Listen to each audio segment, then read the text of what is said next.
Rassie Erasmus didn't mince words when he faced the media after South Africa's brutal 32-17 demolition of France in Paris. The Springboks had done the unthinkable, crushed Les Bleus in their own fortress while playing with 14 men for an entire half. But one question lingered above all. Why was Lou de Jager given a permanent red card instead of the 20-minute version? I think it was a red card, but I don't know if it was a permanent red or a 20-minute red. That's probably debatable, Erasmus said bluntly after the match. That single sentence has ignited outrage across the rugby world. How could a player be permanently sent off for what many, including Bok legends, saw as a rugby incident? The moment came just before halftime. Thomas Ramos was falling low into a tackle when de Jager came in for contact. His shoulder caught the French fullback's head. Referee Angus Gardner didn't hesitate. Straight red, no review, no mitigation. South Africa were forced to play the final 41 minutes with 14 men. Yet, as always, they found a way, grinding France into the dirt with tries from Cobus Reinach, Andre Esterhuizen, Grant Williams and Sasha Feinberg Mngomezulu. But Erasmus's comments have reopened an ugly debate about World Rugby's latest tinkering with the red card system and how it's being applied inconsistently. In May, World Rugby introduced a global law trial allowing teams to replace a sent-off player after 20 minutes, a compromise designed to maintain competitive integrity while protecting player safety.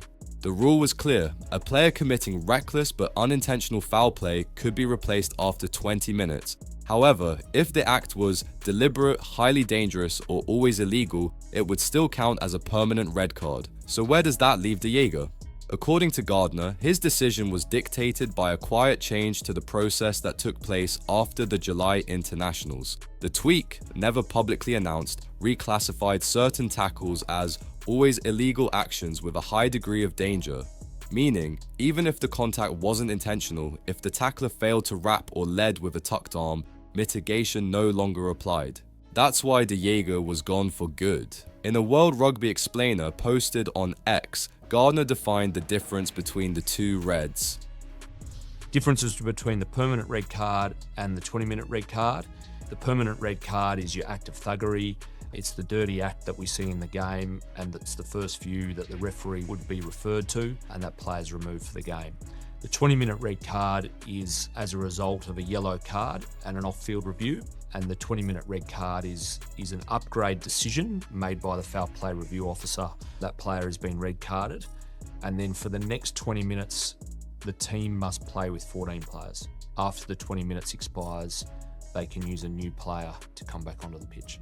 The 20-minute red card is for a more technical offence. Player gets it wrong in a tackle, upright tackle, it's the head contact process, those type of instances in the game.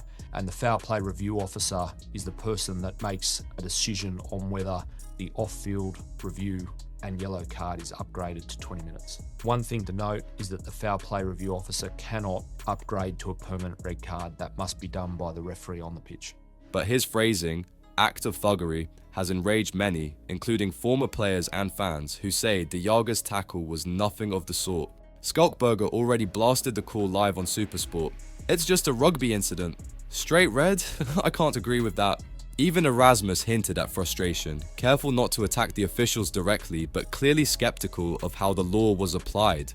I think it was a red card, but I don't know if it was a permanent red or a 20-minute red, he repeated. That's probably debatable. The irony of the system is that it's designed to punish outcomes rather than intent. Had Ramos stayed upright, or had de Jager wrapped his left arm properly, it could have been just a penalty, maybe even nothing. But because there was head contact and a tucked shoulder, the official deemed there was no mitigation. That's how South Africa lost one of their enforcers before halftime, in a match that could have turned chaotic but instead became another Springboks statement. Erasmus summed it up the way only he can, with a smirk, a shrug, and a shot of honesty that only fuels the fire. The Boks won anyway. They didn't just silence the French crowd, they exposed the flaws in rugby's laws once again. So the question remains, was it really thuggery, or just another example of how modern rugby is losing its soul to bureaucracy? Let us know what you think in the comments, and don't forget to subscribe to Green and Gold Army News for more unfiltered Springbok truth.